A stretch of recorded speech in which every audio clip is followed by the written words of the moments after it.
Hey there, pirates. Welcome aboard the Anime No Me channel. Shanks has a brother who had never been mentioned in the anime or the manga, and worse, he is one of the most powerful and dangerous members of the world government. Even so, Shanks never stopped him or mentioned him, and here we will discuss the reason for this. I hope for your support to help our crew win, and to do so, you just need to click the thumbs up button, leave a like, and subscribe to the channel. By doing this, you will win an incredible devil fruit, so just comment which fruit you want. Guys, I think the revelation of Shamrock as Shanks' brother in chapter 1138 is something Oda has been preparing for a long time. Maybe this is one of those mysteries that have always been there, hidden in plain sight, but no one noticed until it was directly placed into the story. Since Shanks appeared talking to the Gorosei in chapter 907, many people wondered how a pirate managed to have such a calm audience with the most powerful people in the world government. At the time, the most accepted explanation was that Shanks had some kind of special connection with the celestial dragons, but there was never anything concrete.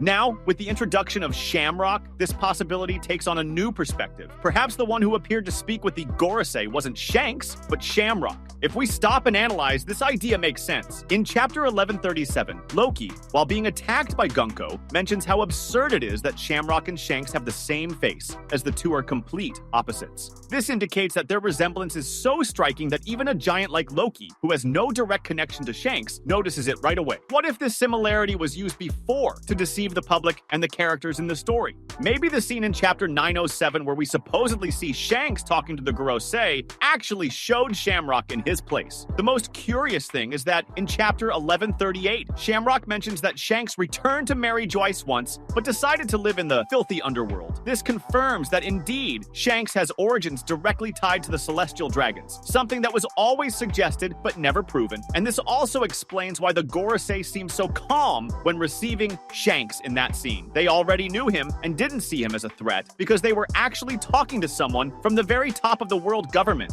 If Shamrock had been in contact with the Gorosei, he could easily pass as the brother without raising suspicion. Perhaps this revelation took so long to happen precisely because Oda wanted us to believe that Shanks was the only one in this role. Shamrock's presence completely changes our perception of Shanks' involvement with the world government. Now, everything that seemed strange or contradictory makes a bit more sense. The idea that Shanks has some friendly relationship with the celestial dragons never quite aligned with the fact that he is one of the Yonku, and this apparent contradiction can be explained if we consider that at certain times it wasn't Shanks acting, but Shamrock. This also raises another question. Why was Shamrock never mentioned before? Shanks himself never seemed to care about his origins, and he never spoke about family. But if Shamrock exists and is part of the top ranks of the world government, then the reason for this omission could be exactly the fact that the two followed completely different paths. While Shanks became one of the most influential pirates in the world, Shamrock allied himself with the Holy Knights, one of the most feared forces of the world government. It's possible that, for Shanks, this is a part of his story he simply prefers to forget. Another interesting detail is that Shamrock refers to the outside world as the filthy underworld, which makes it clear that he retains the elitist mentality of the celestial dragons. This makes him a natural enemy of Shanks, as the two, despite being brothers, represent opposite values. This rivalry may end up being one of the major conflicts we see in the coming chapters, especially if Shamrock decides to directly interfere with Shanks' actions. If Shamrock is a holy knight, then he has enough authority to act against powerful pirates, and this could lead to an inevitable confrontation between the two brothers. Additionally, Shamrock's presence in the story also changes the way we see Shanks' relationship with the world government. Perhaps Shanks never had a real alliance with the celestial dragons, and everything that seemed like an agreement between him and the government was actually a reflection of Shamrock's influence behind the scenes. If the Gorosei were dealing with Shamrock and not Shanks in that scene, then any negotiation made there could have been a farce to deceive both the readers and the characters within the story. If we go back to chapter 907 and look at the scene where Shanks talks to the Gorosei, we notice that the character seems very comfortable in that environment. This has always been a strange detail, since even powerful figures like the admirals or the members of CP0 don't show such freedom when interacting with the Gorosei. But if this Shanks was actually Shamrock, then the explanation is much simpler. He has always been part of this world, and therefore his presence there wasn't unusual. Another thing that can reinforce this theory is the way Shamrock behaves in chapter 1138.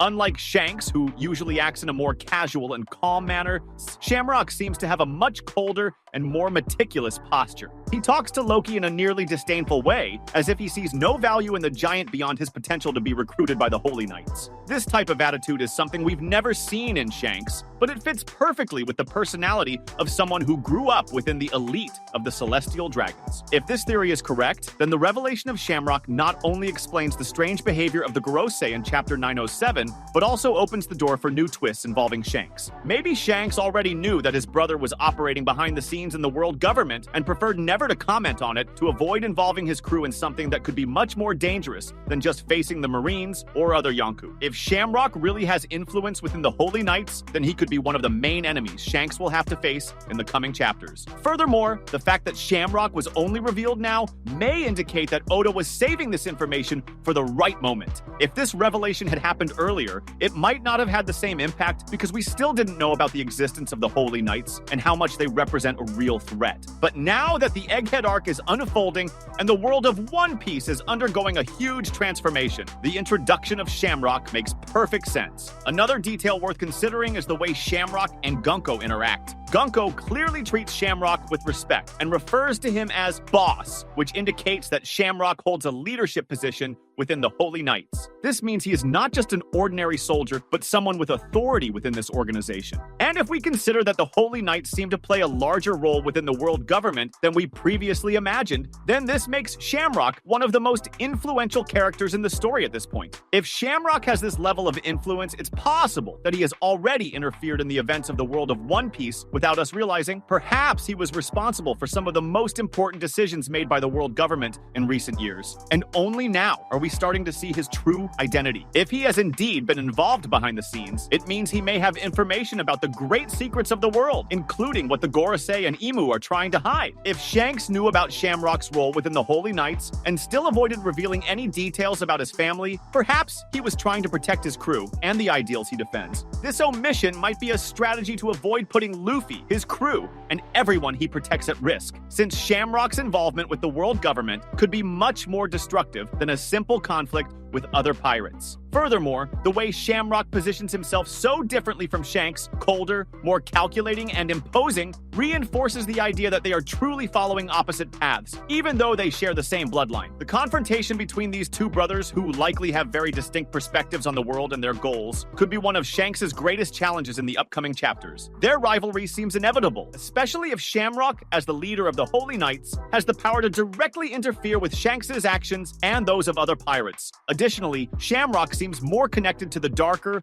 more elitist aspects of the world government, contrasting with Shanks' libertarian and impetuous stance, which has always kept him distant from the government's brutal methods. This potential family conflict not only increases the tension within the story, but also reinforces the political complexity that Oda has been building throughout the series. After all, the world government has always been a force filled with mysteries and enigmatic characters. And with Shamrock's revelation, the web of intrigue involving the Navy, the Gorosei, and the true nature of world power becomes even deeper. Moreover, Shamrock's possible manipulation of events could explain some of the world government's actions that have seemed inconsistent until now. If he was behind important decisions or even the false impression that Shanks had a friendly connection with the Tenryubito, many of the government's actions may be more calculated than we initially thought. This not only strengthens the idea that the world government's politics are even more corrupt and complex than we imagined, but it also opens the door for a new dynamic in Shanks' interactions with his allies. If this theory proves true, it will be interesting to see how Oda integrates the truth about the relationship between the two brothers and Shamrock's role in future events. Perhaps Shamrock's presence will be the key to solving many of the mysteries surrounding the world government and its intentions toward the filthy underworld. And who knows, the relationship between Shanks and his allies in the future may depend on choices that must be made between the brothers, choices that could determine the course of the world of One Piece. That was today's content. We hope you liked it and want to share your opinion on the subject. Don't forget to share the video, give it a thumbs up, and I'll see you in the next video. Take care and stay amazing.